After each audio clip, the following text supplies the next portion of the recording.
بسم الله الرحمن الرحيم وبه نستعين. اللهم صل وسلم وبارك على سيدنا محمد عليه افضل الصلاه والسلام. حبايبي الغاليين عاملين ايه؟ يا رب اتمنى تكونوا بخير وفي احسن حال. جايين من عند الفراخ البيضاء اليوم النهارده 29. بسم الله ما شاء الله اللهم بارك.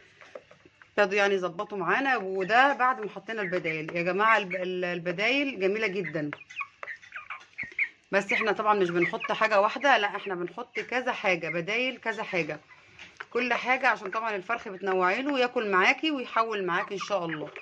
طبعا والبدائل رخيصه جدا وحاجات مش مكلفه، وفي نفس الوقت بتدينا زياده وزن. بسم الله ما شاء الله زي ما انتم شايفين، اللهم بارك. يعني الحاجه معانا زي العسل، مع ان في الحاجات دي الفراخ دي حصلت معاها ضربات كتير قوي معانا، وطبعا الدنيا بتبقى حر، وطبعا الفرخ لو الدنيا حر وانت جيتي فتحتي عليه تهويه ولا حاجه بياخد برد. هو خدوا مننا برد، وطبعا كانت ظروفهم صعبه يعني معايا، بس الحمد لله ان انا وصلنا للدرجه دي، وان احنا ايه الفرخ يحول معانا وما يضعفش معانا. لان طبعا الفرخ لو ما حولش والتحويل وقف خلاص مش هينتج معانا. يعني انا معايا فرخ اهو هناك اهو، ده من ساعه ما تعب مش عايز يعني يقوم، بياكل بالعافيه وبيشرب بالعافيه. هو فرخ واحد والباقي بسم الله ما شاء الله اللهم بارك. طبعا البدايل احنا طبعا بنقول على البدايل، اللي عايز يربي على البدايل دي حريه شخصيه، اللي عايز يربي على العلب دي حريه شخصيه. كل واحد بيربي بالطريقه اللي بتريحه، وكل واحد الحاجه اللي متعود عليها بيربي بيها، عشان طبعا بياخد النتيجه نفس ايه ما بياخدها. زي اللي عنده مربي في مكان، وهو المكان ده عارف تهويته ايه وتظبيطه ايه ودنيته ايه، فهو بيبقى عارف الفرخ هيهوي كده مش هيجيله برد. يعني انا الفراخ دي يعني انا بربي في كذا مكان، فكل مكان غير التاني، تهويته غير التاني، تدفيته غير التاني. وطبعا الكتاكيت برضو اللي من دول ما نقولش الدنيا حر، لا الكتاكيت لازم درجة الحرارة 33، ملهاش دعوة صيف او شتاء او كده، انت لازم تظبطي درجة الحرارة للعمر اللي معاكي. لان طبعا العمر اللي هو الصغير بيبقى عايز 33، وكل 4 ايام بتقل ايه درجة. ده بالنسبة للكتاكيت. والفراخ بقى الكبيرة دي لازم بتعملي لها بيبقى عندها تعملي تهوية، بس برضو مش مباشرة، عشان طبعا الفرخ ما يجيلوش برد. ما نقولش الدنيا صيف لا بيجي برد، ولو نزل برد بالليل برضو الفراخ بتاخد برد. يعني نخلي بالنا لو في تهوية مباشرة على الفراخ ما نخليهاش مباشرة، يعني تضرب ما تضربش ايه على الفرخ مباشر، عشان طبعا ده كله بيأذي الفرخ. لان طبعا انا ايه التجربه بتاعتي ان انا ما ربيتش في مكان واحد، فطبعا المكان اللي كنت بربي فيه ببقى عارفه تظبيطه ايه، تهويته ايه، تدفيته ايه، فبتبقي عارفاه. لما تيجي بقى تاخدي مكان جديد تفضلي بقى ان انت ايه تدوري ان انت ايه تعرفي بقى المكان ده ايه اللي هو ايه بيبقى عايزه منك، فبتاخدي برضو فتره. فطبعا اللي عايز بقى زي ما قلنا برضو العلف، في ناس مقتنعه ان العلف، انا واحده من الناس كنت نفس الناس دي لما ربيت الفراخ بيضه من كام سنه، يمكن 20 سنه، فكنت برضو معتقده ان العلف هو شيء كل شيء.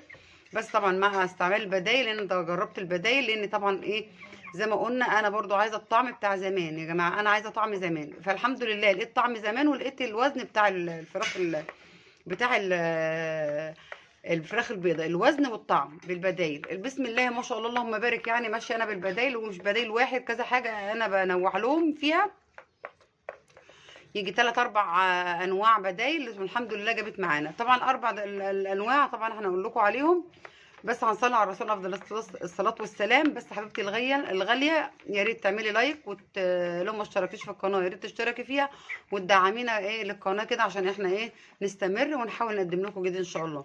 البدائل كلها بسيطه جدا ورخيصه وفي متناول ايدينا. يعني اول حاجه عندك البطاطس. البطاطس اهي انا مسوياها، دي بطاطس وجزر مسوياها نص تسويه اهي، شايفه عامله ازاي زي الشعريه. انا ممكن احطها طول النهار اهو. بصوا الفرخ انا بحطها اهو، الفرخ بيجي على البدايل بسم الله ما شاء الله. انا طبعا بحط البدايل ما بس ما بخليهاش ايه تخمر قدامهم، عشان طبعا ما تحمضش وتسبب لهم مشكله. الفرخ اهو يشوفوا البدايل اهو، بيشوفوا البدايل بييجوا يجروا عليها. دي اول حاجه بدايل. انا بقى ايه ممكن احطها، كنت الاول لو في الشتاء ممكن احطها ايه على العلف. الفرخ شايفين بياكل في البدايل. يعني البطاطس جميله جدا وعامله معانا تحويل جامد يعني. تاني حاجه برضو بنحط العيش المدشوش او العيش المفروم. معانا عيش اهو، ده اهو ده عيش مفروك طبعا ايه، ده برضو ايه جزء. في برضو حاجة تاني، القمح ممكن تنقعيه برضو. القمح رخيص اللي من دول، الكيلو ب10 جنيه تحطيه. دي حاجة. تاني حاجة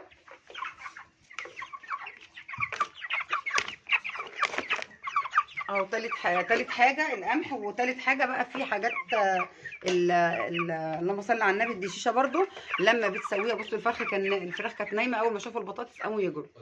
طبعا انا بحط لهم كده، ممكن الفرخ طول النهار ما تلاقيش ليه نفس للاكل، بس انا لما بحط البدايل دي بيجروا عليها وبياكلوها. بس طبعا انا بحطها لهم كده من غير اي حاجه، عشان طبعا ايه ما تقعدش قدامهم ياكلوها. وبعد كده انا هرجع احط لهم ايه العيش الناشف بقى المدشوش ناعم، ما يبقاش خشن، عشان لو خشن ممكن يجرح زور الفراخ اول حاجه. وتاني حاجه ممكن الفرخه لما بتلاقي اللقمه كبيره بترميها، فانت كده هتخسري العيش.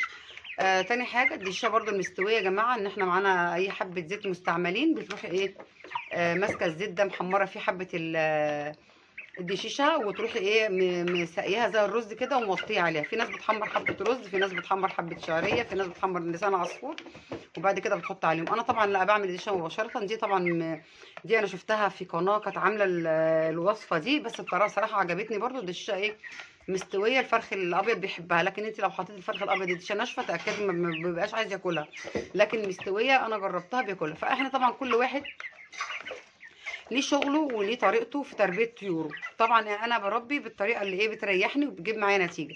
غيري العلف هو مريحه خلاص، لان طبعا انت بتجيبي بطاطس، بنروح نجيب البطاطس ممكن ايه في ناس بتكسل ان هي تروح تجيب، في ناس بتكسل ان هي تسويها، في ناس بتكسل ان هي تبشرها. فطبعا احنا عشان بنبقى انا متعوده على الطعم اللي انا بربي بيه ده، خلاص جايب معايا اوزان خلاص. فانا ممكن لو حتى البطاطس هي غليت اللي من دول، ممكن كنت بجيبها ب2.5 وب3.5، ممكن دلوقتي بقت ب5. بس انا بجيب بقى اللي هي اللي انا هستعملها للطيور مش للاكل، ب5 برضو ما فيش مشكله، بتبقى حلوه جدا برضو ايه.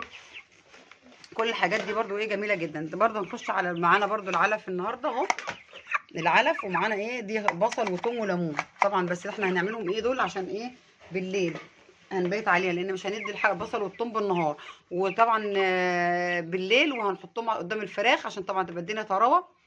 الطراوه بتنزل طبعا بالليل. وطبعا الحاجات الطريه دي لازم احطها قدامهم عشان يخلصوها بسرعه، ما تقعدش قدامهم متعفن. طبعا دي حاجات اساسيه زي ما انتم شايفين، بسم الله ما شاء الله. ما عنديش اي فرخ لا بينهج ولا في اي مكان حد فيهم بينهج، عشان طبعا ايه الجو طبعا انت مظبطاه. دي اول حاجه. وانا كنت عامله لهم نقع لهم كركديه، وكنت حاطاها لهم عشان طبعا الكركديه بيرطب على الفرخ وبيخليه ما يجيلوش احتباس حراري. طبعا البدور برضو بالنسبه للبدائل اللي هي بتاعه المشروبات واحتباس الحراري كذا حاجه.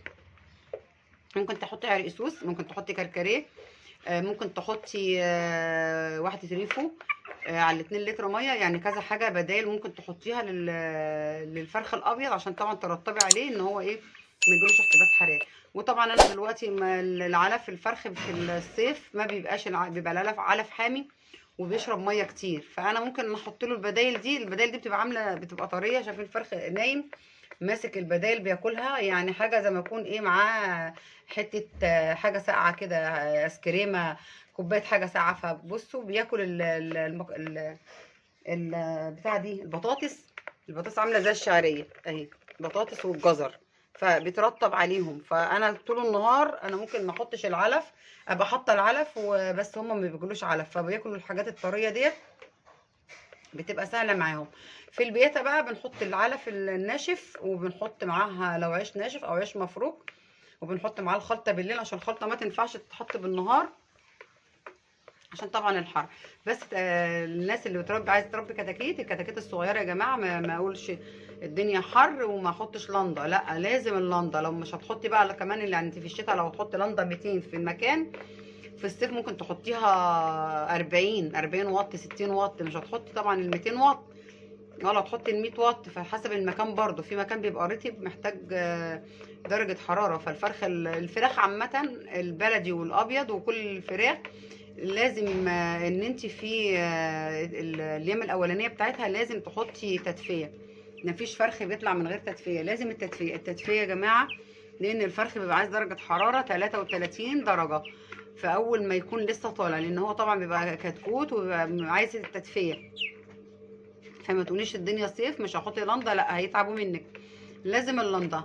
وممكن اللنده حتى لو انت حطيتيها مثلا كام يوم لقيتي الجو حر، انت بقى بعينيكي، لكن اول ما بيتجابوا ممكن يومين ثلاثه لازم اللنده الحمراء، بس بتكون اللنده الحمراء اقل وط، ما تكونش وط عالي بس. فانت عشان في ناس كتير كانت بتسال ان الفراخ لازم اجيب لنده حمراء، ايوه في العمر الصغير البدايه اللي هو ابن يوم لازم تجيبي لنده حمراء، دي حاجه. وفي حاجه كمان الفرخ دوت برضو لازم تجيبيه يا جماعه ما يكونش مريش، لان طبعا انا يعني مرتين انا اروح التاجر يديني الفرخ المريش، بيبقى عنده طبعا ليه او يوم او يومين، وانا طبعا عشان بروح مشوار فانا ما بكسل ان انا ارجع واروح تاني، فبس انا كنت ببقى موصياه، بس هو سبحان الله يعني المحل فيه كذا واحد، في واحد انا بتعامل معاه بروح ما لاقوش موجود، فاللي موجود بيروح حاطط الايه الكتاكيت في قلب السلاكه بيبقى فيها بايت من قبل كده، فبيحط ده على ده. فطبعا ده غلط، لان انا خدت كام واحد برضو المره دي والمره اللي فاتت يعتبروا سرده، لان طبعا ايه مريشين، وطبعا ما بيكونش هو مديهم مستقبلهم زي ما انا بستقبلهم، فالفرخ بيبقى بيقعد عنده يوم او يومين خلاص بيبقى نشف، طالما الفرخ نشف مش هيحول معاكي. انا معايا كام فرخ هنا ان شاء الله لما نيجي نوزن هتشوفوا. انا طبعا في اول الفيديوهات بتاعت الفراخ ديت انا صورت وريت الفراخ اللي هي مريشه جايه مريشه، والفراخ اللي مش مريشه. اللي مش مريش ده بيبقى ابن يوم، ده بتجيبيه بالظباطين من اول ما بتجيبيه يكونش كل ولا شرب. فطبعا انت ايه ما تجيبيش الفرخ المريش. هنحط طبعا البطاطس اهي اهو شايفين الفراخ اهي. انا طبعا كل الاكل طبعا انا بحط لهم كده اهو، وهم بياكلوها كده عامله زي المكرونه طول النهار. طبعا الفرخ بدل ما ينشف منك بيقولوا فرخ الصيف ما بيبقاش زي الشتاء، لا طالما انت هتظبطي الدنيا للفرخ بتاع الصيف هتاخديه منه اوزان ان شاء الله بامرك يا رب زي الفل، واوزان هترضيك ان شاء الله. وان شاء الله هوزن لكم برده وهوريكم الاوزان دي عامله ازاي مع البدائل اللي احنا بناكلها. طبعا مجربينها مره واثنين و10 و20، ومربيه عليها بط مسكوفي، ومربيه عليها كل حاجه، ومربيه عليها فراخ بلدي. فبسم الله ما شاء الله الخلطات دي جايبه معايا نتيجه وجايبه من الاخر. وبرده ما تنسوش برده في برده الفول، انا ممكن يعني عندي عامله فول مدمساه مثلا، في عندي طبق فول فاض حاجه بروح عاملاه برده فيه العلف واروح حاطاه، ممكن احط فيه حبه عيش واروح حطاهم، يعني مش شرط العلف بس. والله العظيم يا جماعه البدايل دي كلها يعتبر علف، يعني انت لما تعملي فول وبسم الله ما شاء الله يعني الاوزان حلوه. وبصي برده ما فيش عندي اسهالات، يعني ما عنديش اسهالات، حماماتهم برده ما فيش اسهالات. وبرده المشاريب اللي هي بتعمليها بالليل برده اللي هي الحلبه والعسل والخل اللهم صل على النبي والخميره، دول برده الحاجات دي بتعمل برده في زياده الوزن. طبعا احنا بندي بقى ايه، احنا قلنا ايه بندي كذا حاجه، يعني بندي ممكن قمح منقوع. طبعا انا ما عنديش قمح الدوره دي، كان عندي الدوره اللي فاتت قمح. بدي بقى الدوره دي عيش، حبه رز، عندك رز جميل جدا، فول. في ناس طبعا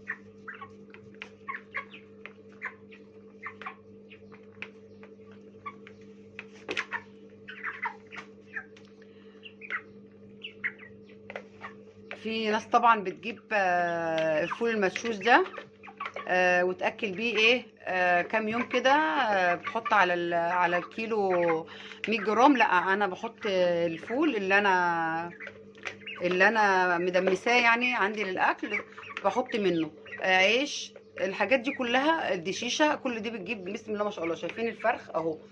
طبعا مش عايزه احط بقى انا البدايل دي على العلف، عشان طبعا ما تخليش العلف ايه يتبل، ولو قعد قدامهم يعفن، فهم هياكلوها كده بسم الله ما شاء الله. يعني انا بحط ايه حبات كده بس، حبه كميه كبيره بس ايه، اما اجي ببشر على قدهم. فبسم الله ما شاء الله التحويل جميل والدنيا جميله. وطبعا حبايبي الغاليين ان شاء الله نتابع مع بعض وهنوزن مع بعض، بس ايه مش دلوقتي عشان طبعا ايه على يوم ال30 كده ان شاء الله يبقى امرك يا رب كده هنوزن ونشوف الاوزان عامله معانا ايه في الصيف. يعني الصيف اللي هو فيه المشاكل كلها ان شاء الله هنشوف مع بعض، وهنوصل ان شاء الله للنتيجه المرضيه ان شاء الله. اقول لك حبيبتي الغاليه ما تنسينيش تدعميني باللايك بتاعك الحلو وتشتركي في القناه.